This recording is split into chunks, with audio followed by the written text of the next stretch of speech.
All right, everybody. So what I try to do in my videos is, where I can, is I like to go over some new gear, some new gadgets, give it a review, uh, try to save you folks some money. So today we're going to look at the Ozark Trail.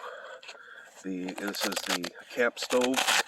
I got this from Walmart in the U.S. $12. Can you believe that? $12 for a camp stove. Now, it comes with a stand, which I'll get to that in a bit. This is the actual stove itself. Not that big, is it?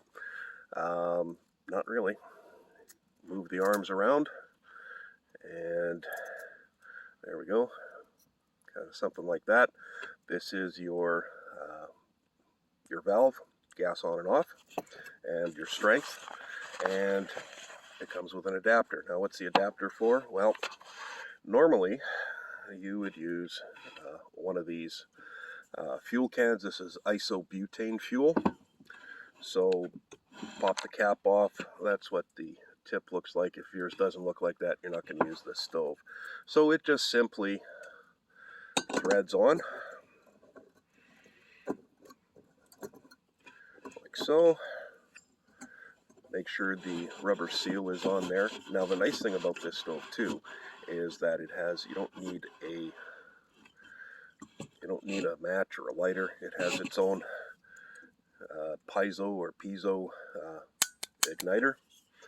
So we have our fuel can attached. What the adapter is for is you thread this end to the bottom, and you'll notice that this end kind of looks familiar, and it's for these 2-pound propane bottles. So you would thread this in and then put your stove on top. So dual fuel, that's a bonus right there. Second, it's compact, it stores nice. This is the pouch here, just about a hand's length or width, and a hand length. So very compact, very easy to use. Now, the problem that everybody seems to be having, and I've seen this online quite a bit, is they cannot get the stand to fit the fuel can. Well, what's happening is everybody is trying to open it all the way. Not going to work. Even I tried it.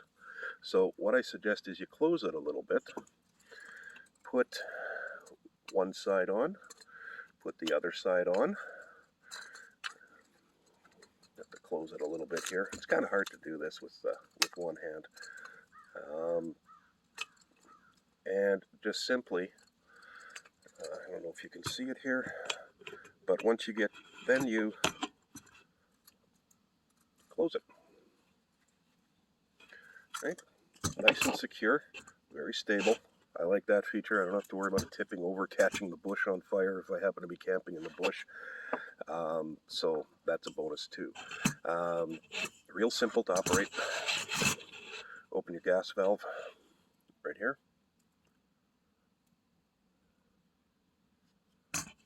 Use your igniter.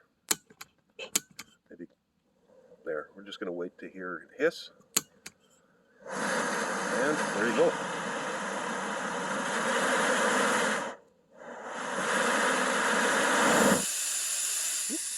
Had it open too much. So we'll light it again, close it, open it up again.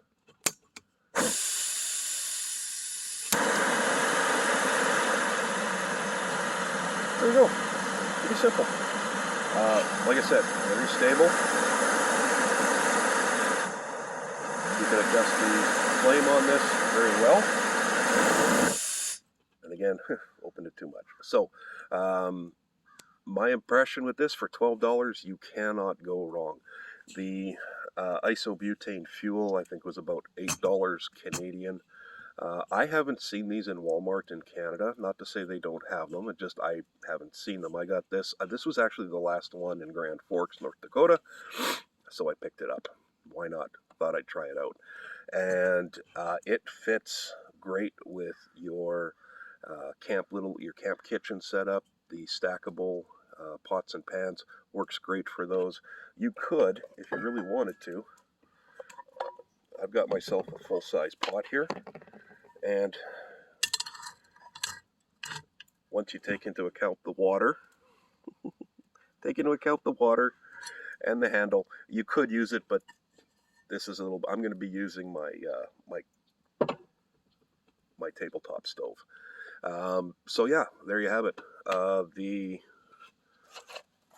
Ozark Trail. Oh, and it comes with a little carry pouch too. So what I do is I put everything in the carry pouch, but I have a hard case that I use to keep a lot of my not my expensive gear, but gear that if something were to happen, um, if I get into an accident and the gear in the back of my truck gets damaged, I know that the hard case is going to survive.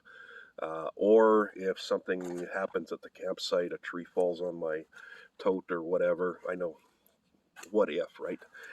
But it's still good to keep some of your essentials in a hard case. What I'm going to do later on, guys, I'm going to show you what gear I have in my truck.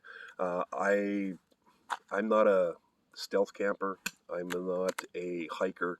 I do carry all my gear in my truck for camping season, and then I switch over to ice fishing season, probably around the first week of November. So all my gear is with me at all times. I'll go down fire roads, mining roads, stuff like that. Find a place to camp on Crown land. In Canada, it's called Crown land. In the U.S., I think it's DNR lands. So it's very rare that I stay in a campground, just simply because, well, I go camping to try and get away from people, not to have them as neighbors. But you know what? It just so worked out this time. So, but all in all, like I said, it's a great quiet little campsite here in Wawanesa. So I'm just going to let this cool down. And all in all, for the $12 US that I spent, plus I got the fuel at Canadian Tire for $8. So a $20 setup, you can't go wrong with that. And it's probably, I've seen guys online, they've had these things for 10 years plus. So good investment to make, and it'll definitely, maybe you might be in an area where you can't have an open fire. This will at least get you some culinary skills and make you some food. All right, guys, we'll see you in a bit.